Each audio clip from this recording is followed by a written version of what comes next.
Good afternoon, everyone. So, panel, our Group A, our discussion was about overcoming newsroom barriers to climate change. And basically a few of the suggestions were to basically the laws acted as like a sort of like a prohibits journalists and prohibits things from happening. We don't really have a freedom of speech and things like that, as well as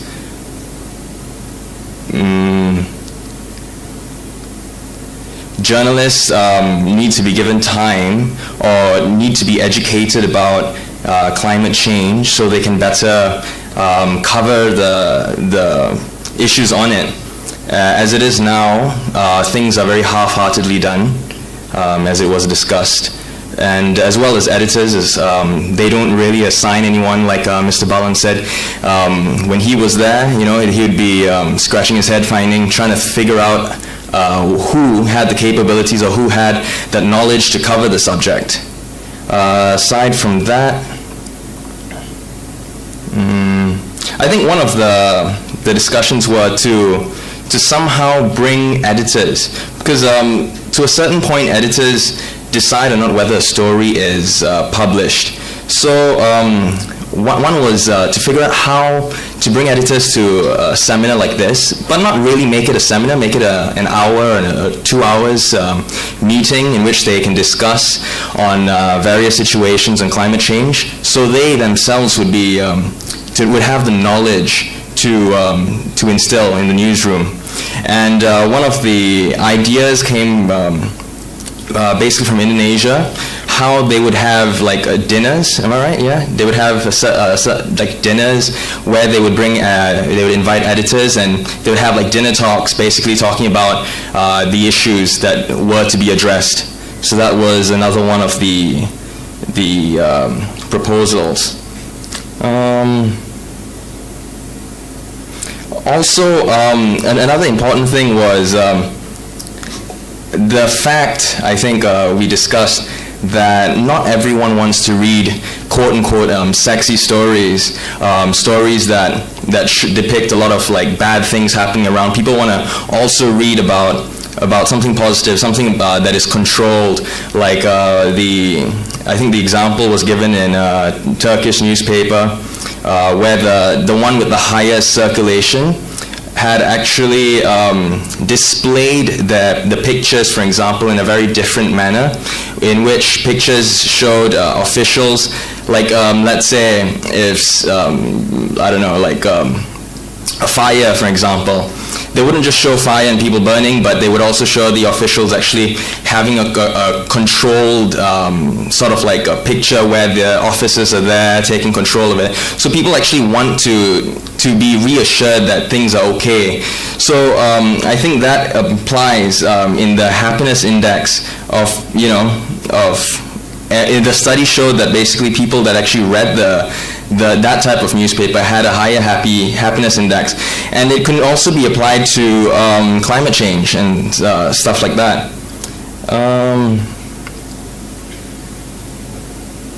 Also, to make it be a social responsibility more than a CSR. Okay, so make it it's, after all, journalism. The media, it's the social responsibility, happening in the world today. So climate change is very important, and for it to be a social responsibility for journalists to actually cover and take this matter seriously. I think I have covered most of it. Yes? Good? Okay. Thank you. Can we have a representative from Group B?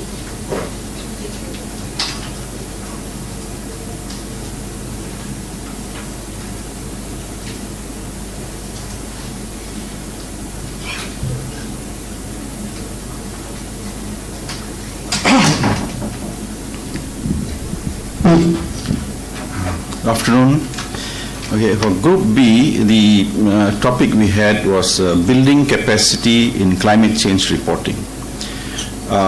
Firstly, we agreed that the solutions to this issue lie with all environmental communicators and not just media people per se, because everyone is communicating about environmental issues, whether they are in grassroots groups or dealing with grassroots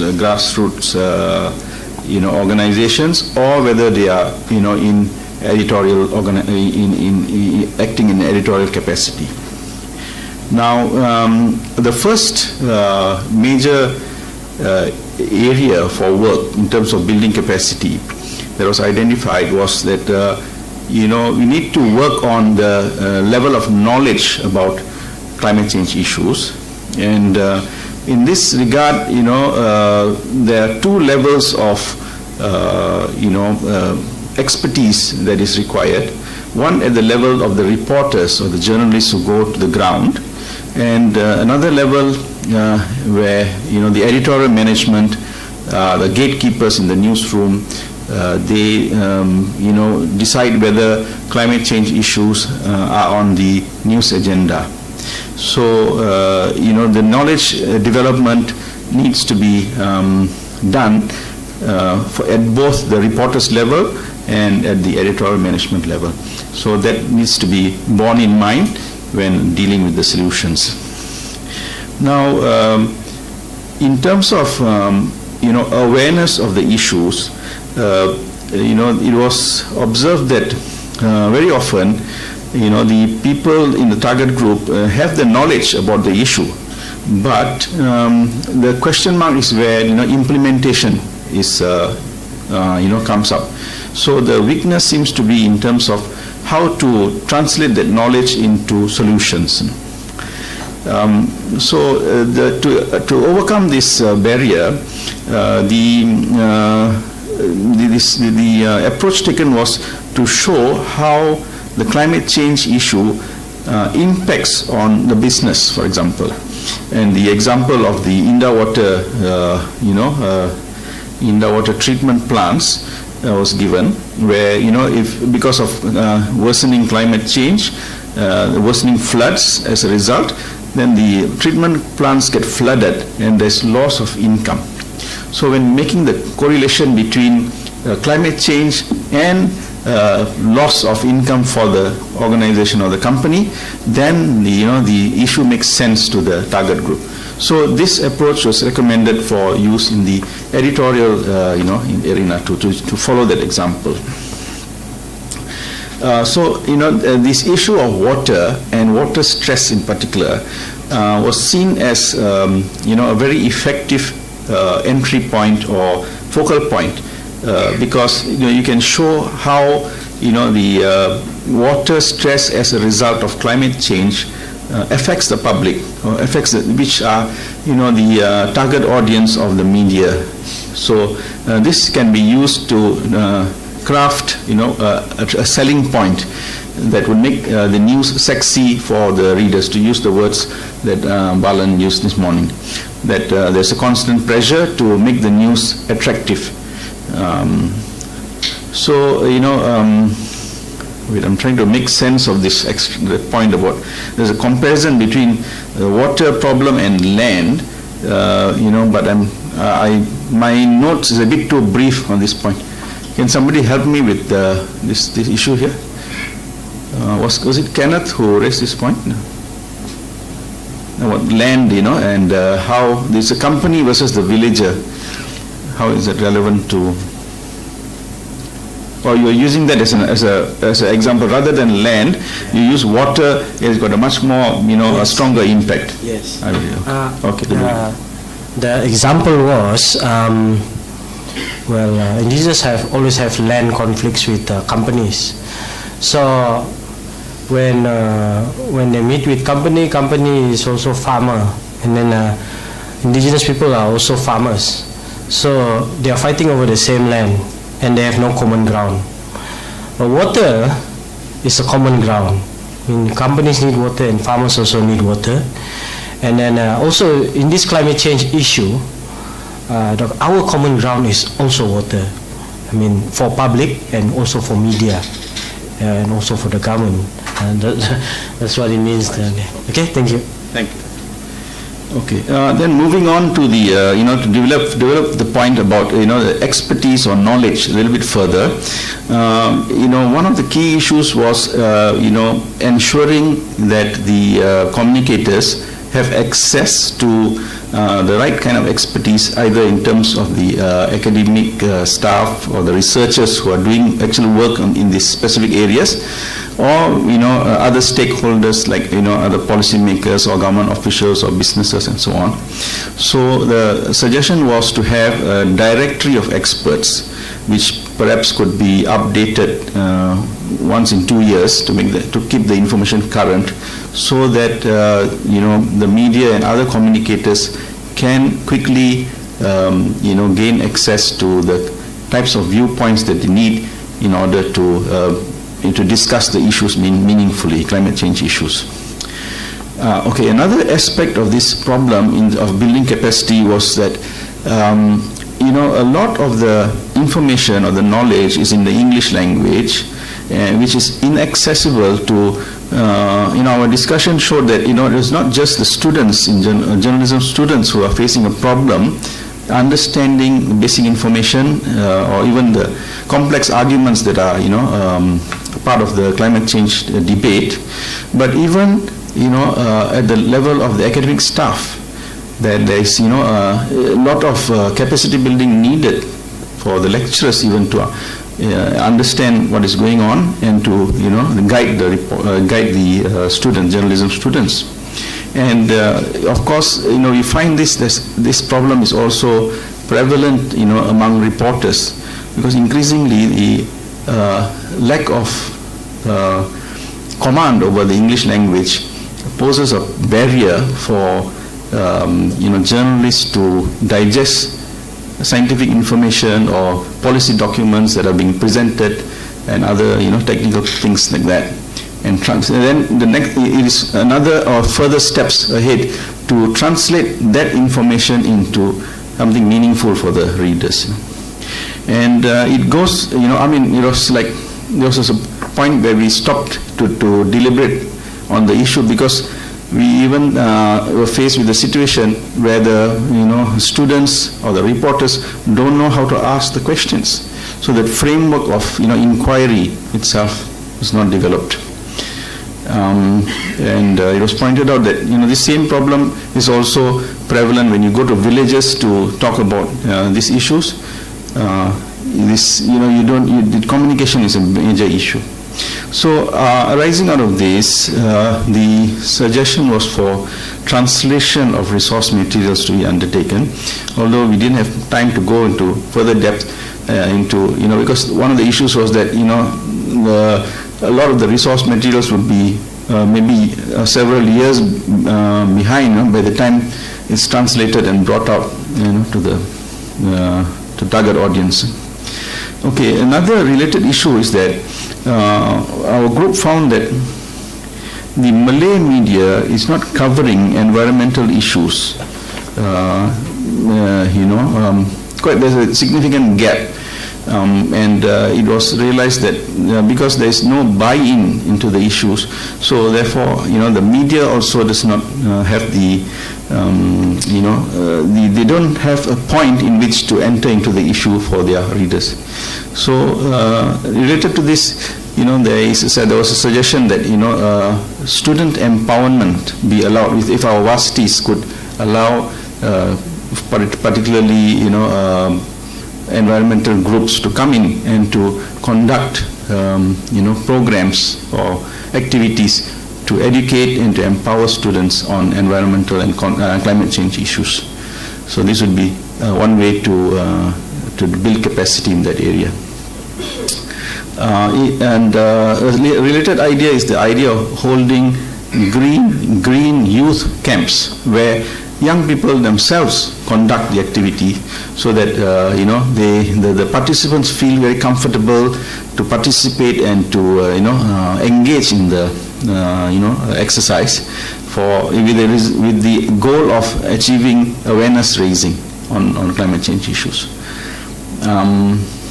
Okay, and then we have So in this way, we can find points in which to link the issues with the concepts that are relevant to the readers' lives. And the goal of these would be, in order to change behavior, we have to discuss the problem that is facing the target group. For example, if you're talking about villages, you have to discuss with them how problems in their environment are affecting them, and to get them to think about solutions and what kind of approaches they could take.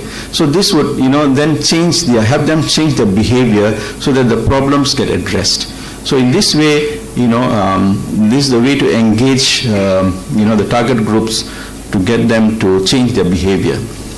And a tried and tested approach is to start with yourself and then build on that to raise awareness, and then this ultimately leading to at the policy level getting changes in policies. Put in other words, this would mean relating examples in the local economy to problems and solutions. And finally, as a kind of sum up to the whole our discussion, we felt that we should ensure that with AIDCOM and UNICEF, the organizers should take up the deliberations that are the sum of these deliberations with the stakeholders, meaning the news editors and the media organizations, so that these ideas and these proposals are absorbed into their organizational the thinking, and so that they can address this. Okay, that's as far as my notes go. Anybody from the group would like to add? Otherwise, thank you. Thank you very much for all the insights and ideas. Now I would like to invite Datuk Sri Azmanujang to give a brief summary of the discussion. Please welcome. Here, just a brief summary. I thought it would be after the final session. Anyway, thank you very much on behalf of the organizers, AIDCOM, UNICEF, and our sponsor, Press Forum of India, Press Forum of Asia. May I thank you, each and every one of you, for your very active participation in these last 2 days. It's been quite a long 2 days for us. And our hope is that we come out of this by having better understanding of what balances issues that are not sexy. We hope to make it a little bit sexier from today, so that it will get more prominence or prominent coverage as well. There was some discussion or some comments about there seems to be a conflict between editors, what the editors who go through or who back stories from reporters. There seems to be a suggestion that there is a conflict there. But as any editor worth his salt can tell you that he or she needs a good story. So long as he or she gets a good story, I think there's no issue of not using or not publishing or releasing such a story.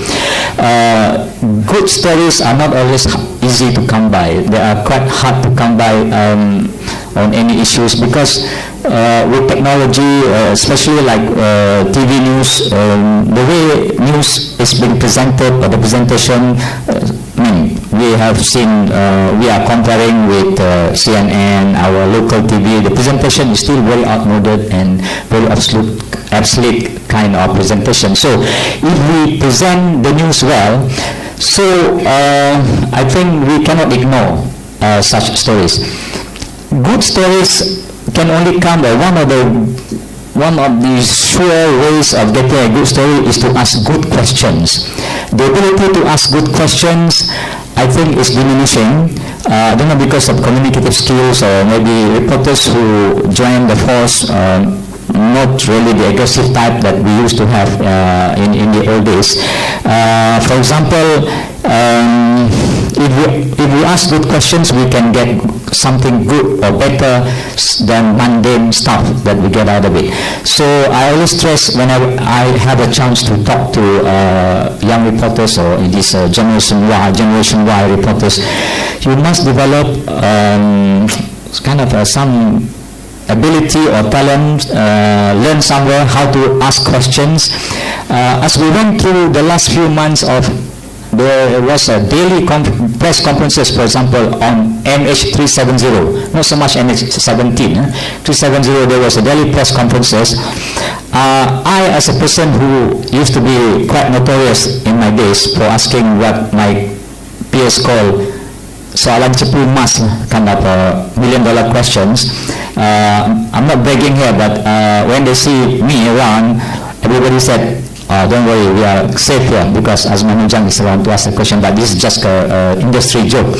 But actually, my notoriety precedes me on that because some of the notable personalities, after I am no longer actively in journalism, tell people that, well, they don't like me because I tend to be like a foreign journalist. I'm, of course, a Malaysian.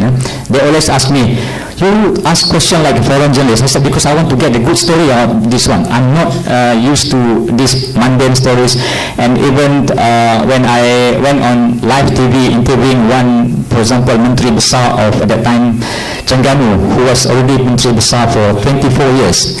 It was a live interview. I said, when are you going to quit or retire and give a chance to others to be the MD of Terengganu? And he was very upset by the question. And then, because it was live, it couldn't be edited. So good stories can come from very good questions, and journalists have to have the ability to ask good questions. But good questions can be easily made or coined with doing homework, doing some research before going to the press conference. So once again, I think the issues that we have covered the last 2 days, especially water issues, are definitely very awesome and very educational to me. I'm personally very quote-unquote obsessed with water issues because I happen to be born in one of the remotest, shall I say, districts of Sarawak where water was hard to come by. So my appreciation for water is different from the other 29 million or 29.99 million Malaysians, because I was born in a place not far from Bakun Dam in Kapit. So I think Josie knows the place. So our appreciation of water was different, and water was hard to come by. So I have been writing consistently in my weekly column, which appears in the Sun, on water, so much so that people or readers call me pseudo expert on water, because I am obsessed with it. Just like Mr. Jasmine says, how we mismanage, abuse, and really didn't give water the due respect that it deserves. So, ladies and gentlemen, once again, I thank you very much on behalf of organizers for your active participation, and we hope to see you again in the future. Thank you very much.